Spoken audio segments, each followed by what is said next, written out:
Kita sebagai manusia dan juga jin ini dijadikan oleh Allah, ada peranannya di dunia ini, yaitu beribadah. Assalamualaikum.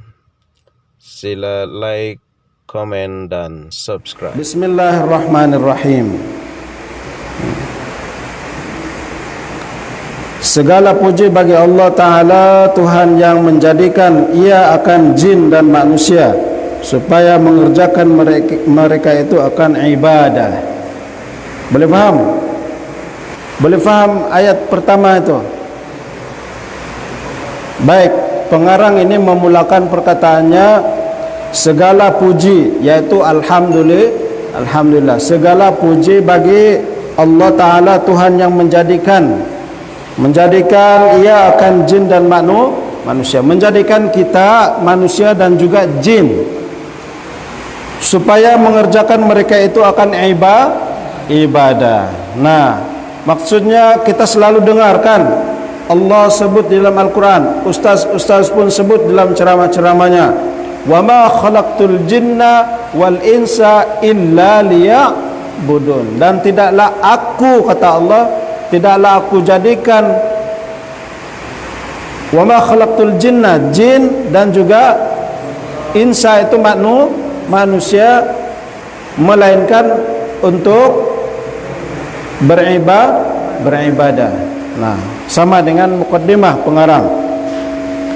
Jadi kita sebagai manusia dan juga jin ini dijadikan oleh Allah, ada peranannya di dunia ini, yaitu beribadah. Di dalam ayat Al-Quran yang lain, Allah Subhanahu wa Ta'ala mengkhabarkan kepada malaikat tentang penciptaannya manusia yang pertama, manusia yaitu Adam. Dia menyebut peranan Adam ataupun manusia nanti di muka bumi adalah sebagai khalifah. Salah satu peranan ataupun peranan khalifah itu adalah sebagai ibad ataupun hamba dengan beribadah. Baik, lanjut. Lagi yang sangat mengetahui ia akan yang tersembunyi di dalam dada dan segala mata yang khianat. Nah, boleh paham? Allah itu selain daripada menjadikan jin dan manusia sebagai hamba dan beribadah kepadanya, Allah itu juga sifatnya sangat mengetahui akan perkara-perkara yang tersembunyi di dalam dada, dan di dalam dada kita Allah itu tahu zat. Innallaha alimun bidzatis sudur. Allah itu maha tahu apa yang ada di dalam dada kita. Kemudian Allah juga tahu mata yang khianat. Mata yang khianat. Itu semua dalam pengetahuan dan ilmu Allah. Dan lagi akan bertanya ia daripada pendengar dan penglihat dan hati dan lainnya pada hari kiamat. Nah, ini ayat ulama-ulama dulu. Pengarang kitab ini memang begitu. Dia terikut-ikut dengan bahasa Arab. Baik, seterusnya disebut, ya seperti yang saya sebut tadi, pengarang ini menyebut dan lagi akan bertanya. Siapa yang bertanya? Yang bertanya nanti itu adalah Allah. Allah akan bertanya tentang pendengaran. Allah akan tanya tentang penglihatan, dan Allah juga akan bertanya tentang hati pada hari pada hari kiamat. Kita sudah sebut dulu dalam kesempatan sebelum ini. Ustaz ada sebut, wallahu akhrajakum min butuni ummahatikum la ta'lamuna syai'an wa ja'ala lakumus sam'a wal absar wal af'ida kan la'allakum tashkurun. Allah keluarkan kamu daripada perut-perut ibu kamu dengan tidak tahu apa pun, tetapi Allah tidak tinggalkan begitu saja lahir dan dalam keadaan kosong, tetapi Allah bekali anak-anak yang lahir itu dengan pendengaran. Allah bekali dengan fungsi penglihatan. Kemudian Allah beri dia fuad, yaitu mata hati. Allah bekali kita dengan pendengaran. Telinga itulah yang berfungsi secara umumnya berfungsi untuk mendengar. Tetapi Allah tidaklah sebut tentang telinga, tetapi Allah sebut tentang fungsi. Sebab fungsi itu yang lebih berguna. Buat apa ada telinga, buat apa ada mata, buat apa hati kalau tidak digunakan sebaik mungkin. Buat apa ada telinga yang besar, kuping telinga yang besar tapi tidak pandai mendengar? Itu namanya telinga kuali, betul. Buat apa ada mata yang cantik tapi tidak dapat melihat kebesaran-kebesaran Allah? Buat apa ada hati?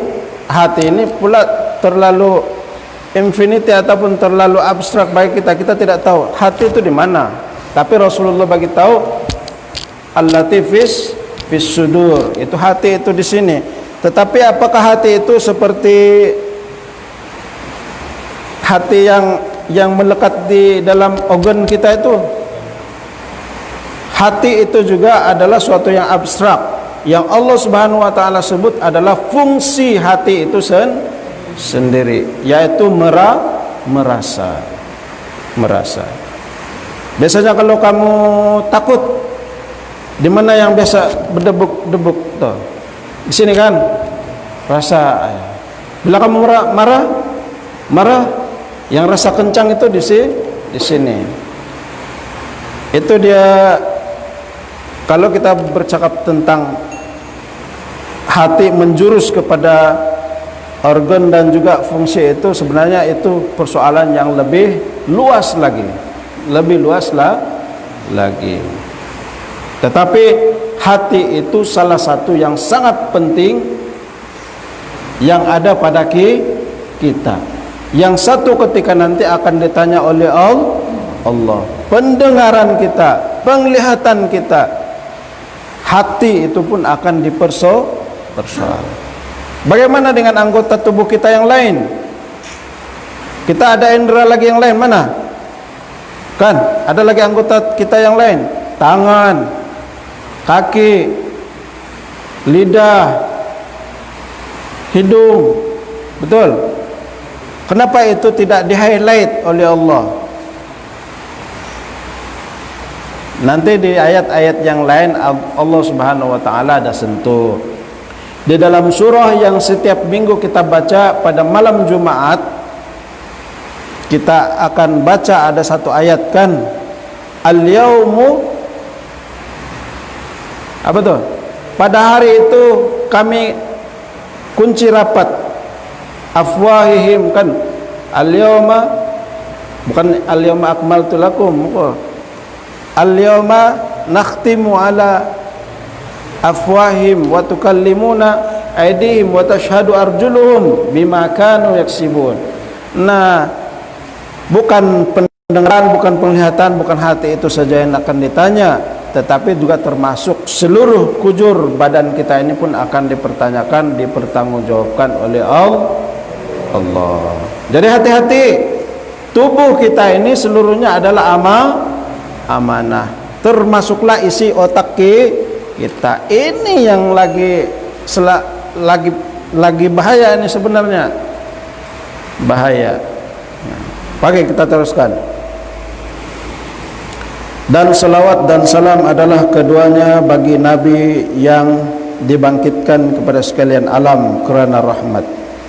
Jadi kita begini, selalu kita bila mengawali doa kita pun begitu kan, sunnahnya ataupun kaifiat doa kita mesti dulu bagi tahmid, puji-puji kepada Allah. Alhamdulillahirabbil alamin wassalatu wassalam. Alhamdulillahirabbil alamin itu adalah tahmid, puji-pujian kita kepada Allah. Baru kita ikuti dengan salawat. Alhamdulillah Rabbil Alamin, wassalatu wassalamu ala asyrafil mursalin. Itu wassalatu wassalam itu adalah salawat. Sementara bila kita menutup doa, kita tutup dengan apa? Salawat dulu, baru tahmid terakhir. Nah, jadi kata pengarang, setelah salawat dan salam, dia bagi tahu Nabi ini dibangkitkan kepada sekalian alam dengan kerana rahmat. Kerana rahmat. Kenapa Rasulullah ini diutus kepada kita? Sebagai rahmat, bentuk kasih sayang Allah. Yang bersabda ia. Siapa yang bersabda ini? Rasulullah sallallahu alaihi wasallam. Rasulullah bersabda bahwasanya Allah tiada menilik ia kepada rupa kamu, dan tetapi menilik ia kepada segala hati kamu. Nah, boleh paham kan tu? Dalam itu hadis tu hadis yang lafaznya innallaha la yanzuru ila suwarikum wa ajsamikum walakin yanzuru ila qulubikum wa a'malikum. Ini itu lafaz tadi itu yang hadis itu. Jadi Allah itu tidak akan melihat kepada rupa paras kita. Innallaha la yanzuru ila suwarikum wa ajsamikum. Ada dalam riwayat yang lain wa amwalikum. Allah itu tidak akan tengok rupa paras. Allah tidak akan tengok kita punya tubuh yang segak dan sebagainya, yang sado dan sebagainya. Allah tidak tengok. Juga Allah tidak tengok harta. Walakin yanzuru ila qulubikum. Qulub itulah hati. Qulubikum, hati-hati kamu. Wa a'malikum. Yang Allah akan telik, yang Allah akan tengok nanti, periksa nanti, yang dia akan nilai hati kau ni baik, hati kau ini tunduk padaku tidak, dan juga amal. Baik, seterusnya, dan atas sekalian keluarganya dan sahabatnya yang membersihkan mereka itu akan segala hati mereka daripada sifat kecelaan. Mudah-mudahan kita juga dihindarkan oleh Allah daripada sifat-sifat tercela. Seperti Rasulullah, para nabi, para siddiqin, para syuhada, para sahabat, para keluarga Rasulullah al-mutahhirin, yang suci, al-mahdiyin, yang terpimpin, dan menghiasi mereka itu akan dia dengan perangai yang baik dan sifat kepujian. Nah, jadi dalam sepanjang hidup kita kena ambil model ataupun role model. Kita perlu mengambil suri tauladan dalam hidup kita. Kita mesti ada suri tauladan. Kita mesti ada orang yang boleh kita contohi. Selain daripada Rasulullah sallallahu alaihi wasallam dan para sahabat, di sekeliling kita pun ada orang-orang yang boleh kita contohi. Mungkin guru-guru kita yang baik hatinya, yang jujur, ataupun mungkin yang paling dekat sahabat kita yang baik, yang dia tu bukan jenis pemarah, kan, bukan jenis yang pemarah. Maksudnya dia itu orang yang sabar, orang yang luas lapang hatinya. Itu semua adalah perintah-perintah Rasulullah, perintah-perintah agama. Dalam hadis yang mudah itu kan, Rasulullah itu satu ketika ada seorang sahabat datang kepadanya minta tips, minta petua, minta apa? Minta nasihat. Ya Rasulullah, bagi aku nasihat, bagi saya tips, bagi saya petua. Kata Rasulullah, la taghdab. Jangan kau marah, jangan kau selalu marah. Sebab apa? Ini kawan nih suka marah-marah. Rasulullah itu sangat tahu sahabat-sahabatnya perangainya macam mana, karakternya macam mana.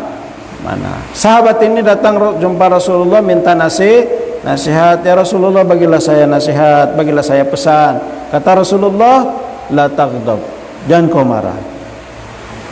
Jadi kena istiqomah ini, sifat marah ini ataupun sifat sabar ini bukan perkara yang mudah. Nah, jadi itu contoh-contoh. Amma ba'd, maka ini sebuah kitab pengarang ini sebut, maka ini adalah kitab yang kecil pada permulaan ilmu tasawuf. Buku penawar bagi hati ini baru muqaddimah untuk ilmu tasawuf. Nah, nanti kita akan membahas di sini bagaimana apa-apa anggota yang kita kena jaga, macam mana untuk memelihara hati kita, macam mana untuk membersihkan hati kita, apa amalan yang perlu supaya hati kita ini sentiasa bersih. Itu. Jadi buku kecil ini adalah buku permulaan untuk ilmu tasawuf.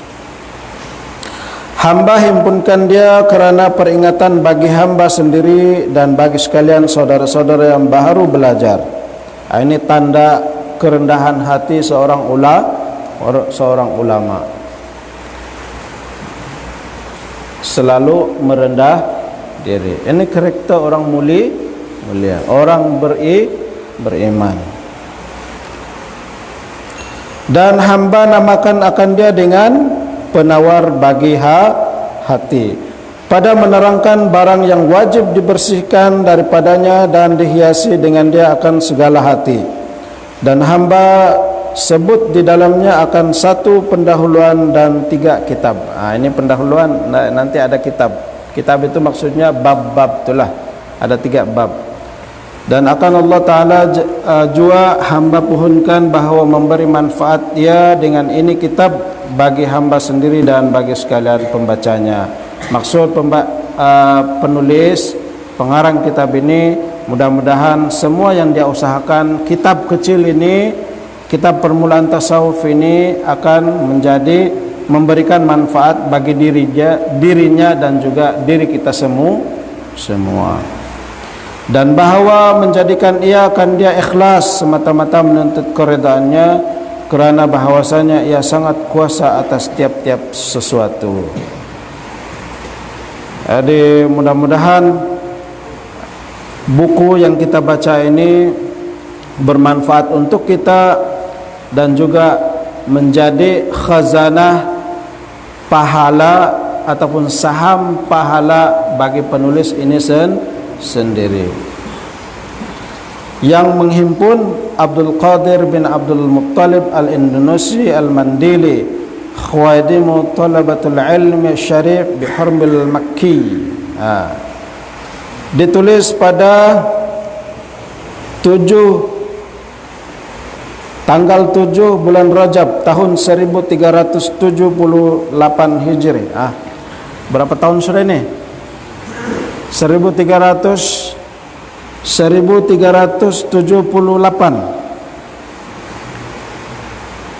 Sekarang 1442 Hijri kan? Lebih kurang berapa Ustaz? Lebih kurang 64 tahun sudah kitab ini dikarang dan dijadikan sebagai kitab yang dipelajari oleh ulama-ulama dan juga orang-orang di pondok, di madrasah-madrasah, di surau-surau. Dan Masya Allah, ini semua akan jadi saham khairat ataupun amal khairat, sedekah jariah, jadi jariah kepada penulis ini. Kan begitulah.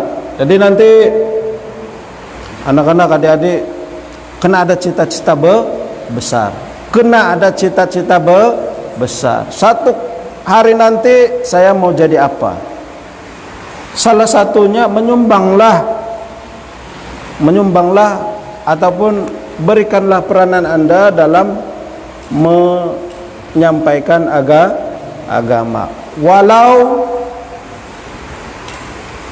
satu kalimah. Ballighu anni walau ayah. Kata Rasulullah, sampaikanlah daripadaku walaupun satu ayat.